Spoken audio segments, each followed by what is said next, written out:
Нойрноосооч сэтгэлийн тэнхээ ав.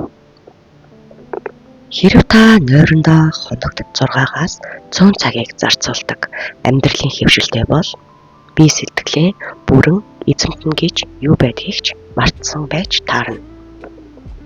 Байнга багч болов дутуу нойртой явах нь таныг стресс, элдв хүсэл, уруу таталтанд илүү өртөмхий болгодог байна. Сэтгэл хөдлөлөө удирдах, анхаарлаа төвлөрүүлэхэд ч илүү хэцүү болдог. Хэрэв та байнга дутуу нойртой явдаг бол өнөөдөр даруй хийх ёстой чухал зүйлээ хийлгүй хойш тавьсан байна. Эсвэл өнөөдөр элдв зүйлд уруу татагдсан байна гэж орой бүр үргэлж харамсаж явдаг нь лавтай. Ичих гэмших сүлэлдэн оршсон энэ эргүүлэгт автан маш амархан хэрэг болно. Сайн хүн байхын тулд сайтар амрах хэрэгтэй гэдэг бол бидний толгойд ховорхон орж ирдэг яагаад нойр муутай явах нь сэтгэлийн тэнхийг шахавдаг вэ? Юуны төрөнд энэ нь бидний бие махбод дахь энергийн гол их үүсвэр болох глюкозын хэрэглээний хэвийн байдлыг алдагдуулдаг. Таныг ядарсан үед биеийн эд эсүүд таны бие махбодоор эргэлдэж буй цуснаас глюкозыг ялган авах үйл явц хүндрэлтэй болдог бөгөөд эсүүдч өрсөглөн хിവэрээ тааж ядарсан хിവэрээ хоцордог байна. Таны бие махбод хийгээд тархинд энерги үргэлж туйлын хэрэгтэй байдаг учраас та чихэрлэг зүйл эсвэл кофе хэрэглэх гээд тэмүүлээд байгаа юм. Гэвч йотон идэж кофе уугаад ч таны бие махбодч тэр тархинд тэр шаардлагатай энерги авч чадахгүй. Учир нь түүнийгээ үр ашигтайгаар зарцуулж чадахгүй юм. Энэ нь тарих өөрийн шатхуун хязгаарлагдмал нөөцөөс зарцуулж болох хамгийн их энергийг зарцуулах болдог. Тийм зорилт болох өөрийгөө жолоодохын хувьд бол муу мэдээ юм. Тархины онцгой их энерги шаарддаг бүс болох префронтал хэсэг нь таныг энергийн дутагдлалд ороход хамгийн түрүүнд хямралд өртдөг. Нойр судлаачид энэ нөхцөл байдалд зориулж префронтал хөнгөн хямрал гэсэн өгөөртөм хоч хүртэл бодож олжээ. Дутуу нойртой хон тэгвэл та сэрээд өөрийгөө пенис гэж болсон байгааг олж харах болно.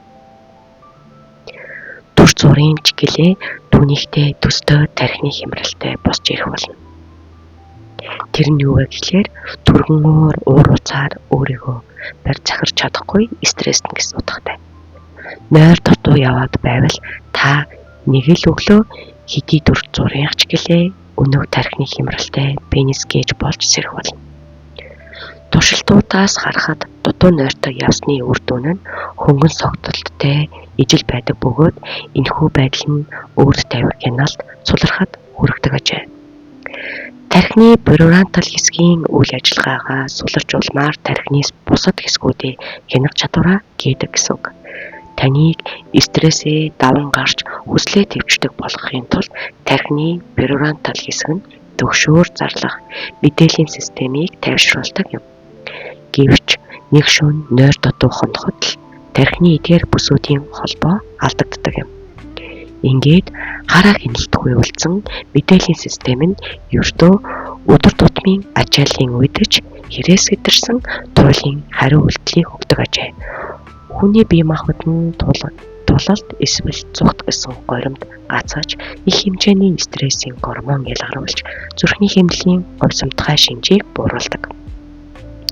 Үүний үр дүн нь илүү их стресс, илүү бага өөрийгөө эзэмдэх юм. Сайн мэдээ гэвэл энэ бүхнийг эргүүлэх боломж бас байна. Дутуу нойртой хонсон хүн шөндөө сайхан унтаадаа бол тархины цахилгаан соронзон зурагтай префронтал хэсгийн эдгээр өөрчлөлтүүд арилсан байдаг ажээ. Үндсэндээ тарих зүгээр л сайхан амарсан байдалтай харагддаг гэсэн юм. Архин донтох өвчнийг судалдаг эрдэмтэд энэ өвчнийг нойроор эмчлэх судалгаагч явуулсан байна. Нэгэн судалгаагаар 5 минутын амьсгалын дасгал нь өвчнүүдийг унтахад нь тусалж байна. Үүн дээр шөнийн нойрыг 1 цагаар нэмжээ. Энэ нь архинд дэргээ донтох эрсдлийг ихээхэн бууруулсан байна. Иймд сэтгэлийн тэнхээгээ бэхжүүлэхийн тулд явж унтцгаа. Шүн бүр тасралтгүй 8 цаг унтаж чадахгүй байлаач багахан хэмжээний шинэлэг байдал танд ихээхэн нэмэр болно. Нэг л шүн бүтэн нойртой бат бөх унтахад тархины үйл ажиллагаа дээд түвшиндээ хүртэл цэцэрэгдэг байна. Хэрэв та бүтэн 7 хоног оройтон унтаж өглөө эрт босож байсан бол амралтын өдрүүдээрээ нойроо ав. Энэ нь таны сэтгэлийн тэнхийг бэхжүүлж өгөх болно. Өөр нэг судалгаагаар 7 хоногийн эхэнд хангалттай нойроо авах нь нөөцийг бий болгодог бөгөөд тэрэн дараачийн өдрүүдийн нойр хөдлөлийг сармагжуулж өгдөг байна.